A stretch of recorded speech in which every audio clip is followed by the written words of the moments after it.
ada di dalam Alkitab. Paulus pernah berkata, supaya kamu mengenal yang benar. Dan kamu ada di dalam yang benar.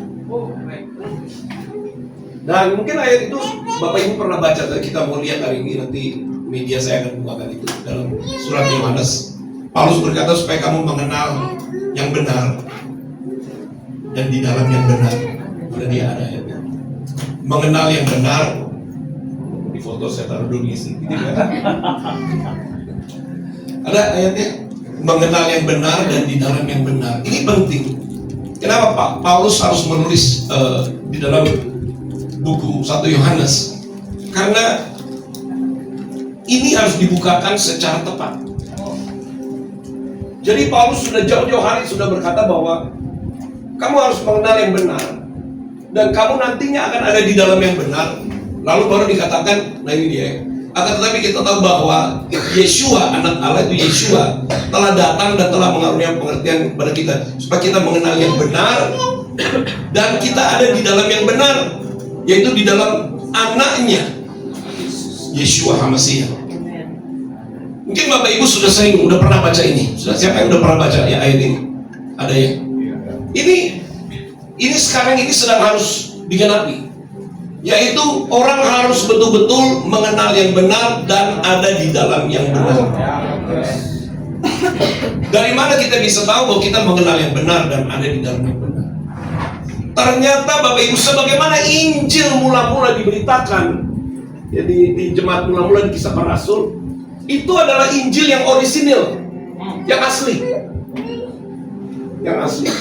Tapi ketika dia berkembang sampai kepada bangsa-bangsa, maka ketika Roh Kudus menyingkapkan tentang ayat ini, dalam perkembangan Injil yang sampai kepada bangsa-bangsa itu, ada hal-hal yang sudah tidak tepat. Seperti ketika itu dibukakan pada waktu itu di jemaat mula-mula. Sampai Injil menyebar sampai ke ujung-ujung bumi, termasuk di Indonesia. Dan orang tidak bisa tahu ini kalau tidak dilihat dari pemahaman yang sebenarnya. Kenapa Paulus mengatakan bahwa kamu akan mengenal yang benar dan ada di dalam yang benar? Ternyata itu juga sebuah peringatan, warning, bahwa ini yang harus dijaga. Dan ketika Roh Kudus menyingkapkan kepada saya perjalanan Injil sejak dari jemaat mula-mula itu ya, waktu dia mulai pergi ke Asia kecil ke sana, lalu muncullah pengkhotbah baru yang lahir dari bangsa-bangsa lain. Karena Bapak Ibu kan harus tahu ya, bahwa pengkhotbah yang sebenarnya itu orang-orang Yahudi sendiri, murid-murid Tuhan orang Yahudi sendiri. Betul nggak Bapak Ibu? Ya. Betul ya. Rasul Paulus orang Yahudi, Yohanes semua, tidak ada satupun. Nggak ada satupun, semuanya.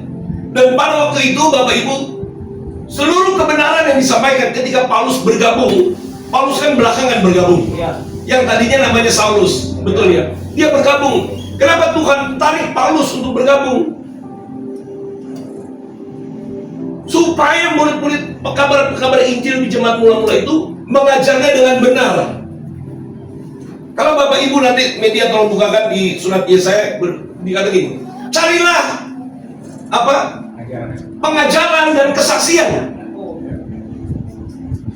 Pernah baca ayat itu?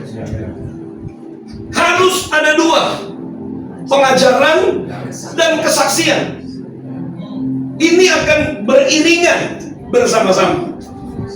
Maka itu Paulus, dia kan muridnya Gamaliel. Gamaliel itu guru besar orang Yahudi.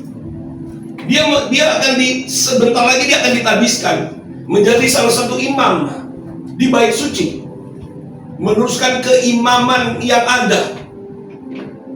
Dan kenapa saya katakan demikian? Paulus ini bukan orang biasa-biasa, dia orang pintar, murid kebanggaannya Gamaliel. Tapi ketika Roh Kudus datang menjamah dia, matanya disingkapkan. Ketika matanya dibukakan dan Tuhan mengajar dia, Anda bisa baca kalau Anda perhatikan selama 14 tahun. 14 tahun Bapak Ibu. Dia dibawa oleh Roh Kudus untuk mengerti kebenaran yang sebenarnya bagaimana. Nah, ya, Carilah pengajaran dan kesaksian. Harus dua. Harus ada pengajaran dan kesaksian. Dua-duanya harus datang dari satu sumber yang sama. Dan yang benar. Kesaksiannya juga harus benar. Pengajaran juga harus benar. Dan kemudian Paulus menuliskan demikian, supaya kamu mengenal yang benar dan kamu ada di dalam yang benar. Nah, akhirnya ketika Paulus ditangkap oleh Roh Kudus, saya harus ngomong dari situ ceritanya, baru Paulus bergabung dengan murid-murid yang lain. Kalau Bapak Ibu perhatikan, murid-murid yang lain mereka kuat soal kesaksian, tapi pengajaran belum. Sebab pengajaran harus datang dari seseorang yang benar-benar punya latar belakang. Jadi murid-murid Tuhan yang lain selain Yohanes, mereka ini kesaksian selama 3,5 tahun bersama dengan Yeshua ini benar-benar. Tapi tidak cukup mereka bersaksi saja. Harus ada pengajaran. Dan pengajaran yang benar. Dan akhirnya kan Paulus akhirnya bergabung dengan murid-murid Tuhan yang lain. Disitulah pada waktu itu, kalau Anda selidiki, Anda suka Alkitab, Anda haus dan lapar, Anda lihat cerita itu. Disitulah Paulus mulai bergabung dengan mereka. Mereka bawa kesaksian, siapakah Yesus, siapakah Yeshua. Paulus melepaskan dasar kebenaran.